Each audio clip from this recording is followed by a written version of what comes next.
एक गांव में एक बड़ा साहूकार रहता था। साहूकार बहुत पैसे वाला था।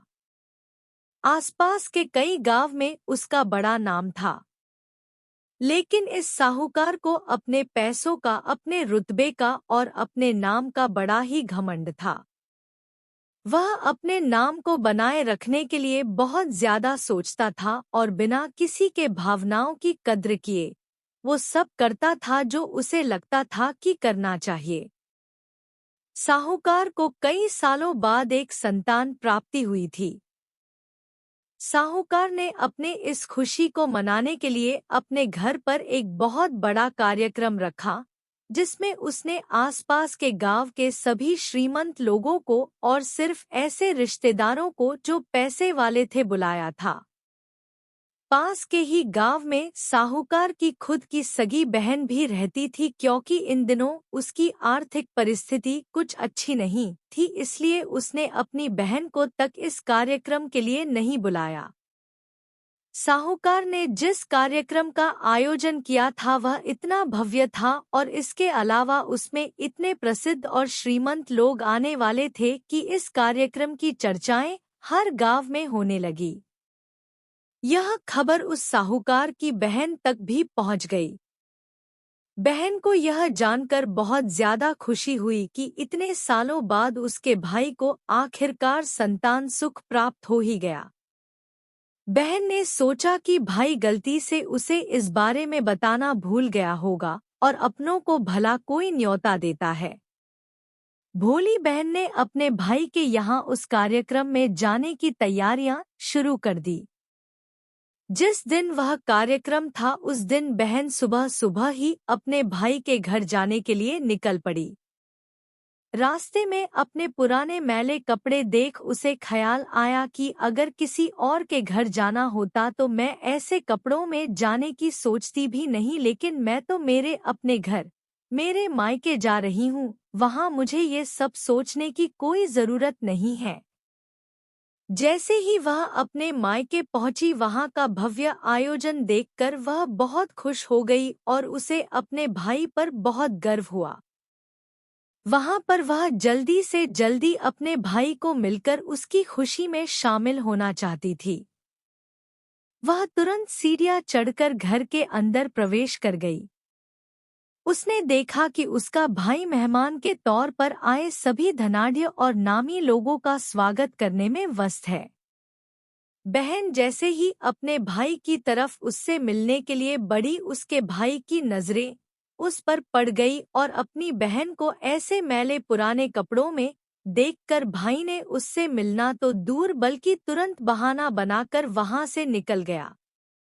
बहन ने सोचा इतने लोगों में बेचारा अकेला भाई क्या क्या करे, जरूर उसे कुछ काम याद आया होगा, इसलिए वहां से चला गया होगा। बहन बाद में अपनी भाभी से मिलने गई।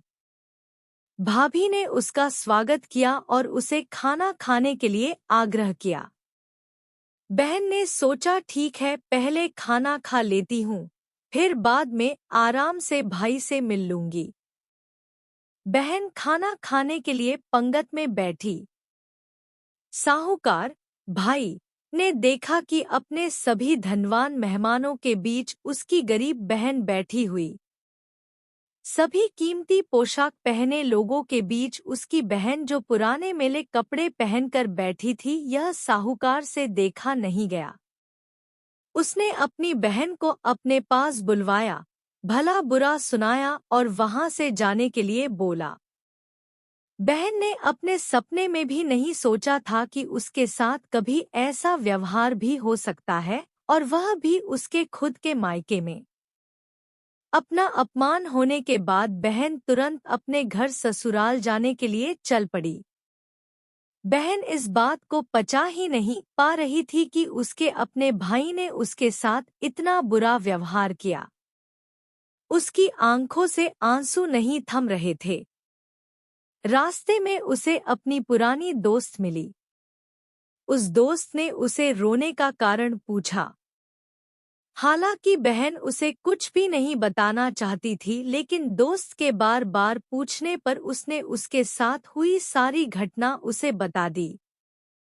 उसकी दोस्त एक समझदार महिला थी और काफी प्रैक्टिकल सोचने वाली थी।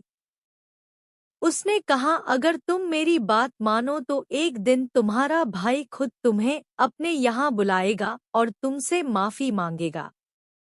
बहन ने उसे कहा कि मैं तुम्हारी हर बात मानूंगी, बताओ मुझे क्या करना होगा। दोस्त ने कहा कि तुम इस अपमान को, इस दुख को एक दिशा दे दो और कोई गृह उद्योग शुरू कर दो। उसमें इतनी मेहनत करो कि उस काम में तुमसे अच्छा कोई भी ना हो। बहन को अपने दोस्त की बात सही लगी। उसने घर पहुंचकर अपने आंसू पोंछकर उसी दिन से एक गृहोद्योग शुरू किया। उसने दिन रात मेहनत की, अपने साथ कई और गांव की महिलाओं को जोड़ा और देखते ही देखते उसका गृह उद्योग चल पड़ा।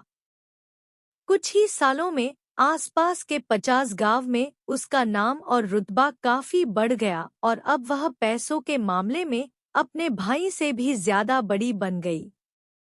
भाई को भी जब यह पता चला कि उसकी बहन इतनी श्रीमंत हो गई है तो उसने सोचा कि एक बार उससे मिलकर आया जाए। वह जब अपने बहन को उसके घर मिलने पहुंचा तो बहन ने उसका किसी राजा महाराजा की तरह स्वागत किया, उसके पसंद खाना खिलाया। बहन का ऐसा व्यवहार देखकर भाई को अपनी पिछली गलती का एहसास हुआ, इसलिए उसने अपनी बहन को अपने घर होने वाली पूजा के लिए आमंत्रित किया। कुछ ही दिनों बाद बहन अपने भाई के यहाँ उस पूजा के लिए पहुंच गई। जैसे ही बहन अपने भाई के घर पहुंची, उसका भाई उसके स्वागत के लिए दरवाजे में ही खड़ा था। बहन अपने महंगी गाड़ी में आई थी, उसने बहुत कीमती साड़ी और उससे भी ज्यादा कीमती गहने दागिने पहन रखे थे। बहन का ऐसा ठाट बाट देखकर सिर्फ भाई नहीं बल्कि उसका पूरा गांव दंग रह गया। भाई दौड़ कर आया और बहन की गाड़ी का दरवाजा खोलकर उसे बाहर आने के लिए कहा और बड़े प्यार से उसे पूजा का प्रसाद ग्रहण करने के लिए बुलाया। बहन को इस बार 12 पकवान परोसे गए थे, चांदी की थाली में उसे खाना दिया गया था, वह साथ में एक सोने की चम्मच भी रखी गई थी, उसके बैठने के लिए बेशकीमती पाट रखा गया था। बहन को यह सब देखकर उसके वह पुराने दिन याद आ गए जब भाई ने उसे बिना खाना खिलाए ही भला बुरा कहकर वापस लौटा दिया था। बहन खाना खाने के लिए तो नहीं बैठी, लेकिन उसने अपने सारे कीमती दाग दागिने और जेवर उतारकर उस थाली के सामने रख दिए और खाने में से कुछ निवाले उन दाग दागिना पर रख दिए। बहन का ऐसा व्यवहार देखकर सभी हैरान थे, किसी को नहीं समझ में आ रहा था कि बहन ऐसा क्यों कर रही है, आखिर वह क्यों उन जेवरों को खाना खिला रही है।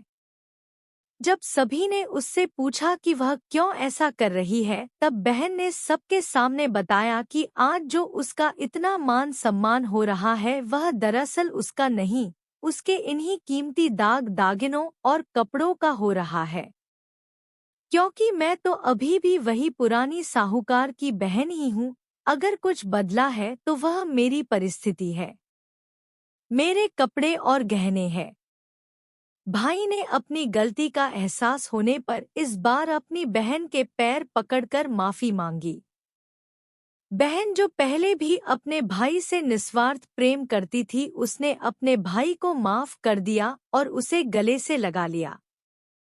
दोस्तों, पैसे सिर्फ हमारे जीवन को सरल बनाने के लिए है, जबकि रिश्ते जीवन में मिले किसी वरदान की तरह है अगर उन्हें सच्चे मन से और निस्वार्थ भाव से निभाए जाए।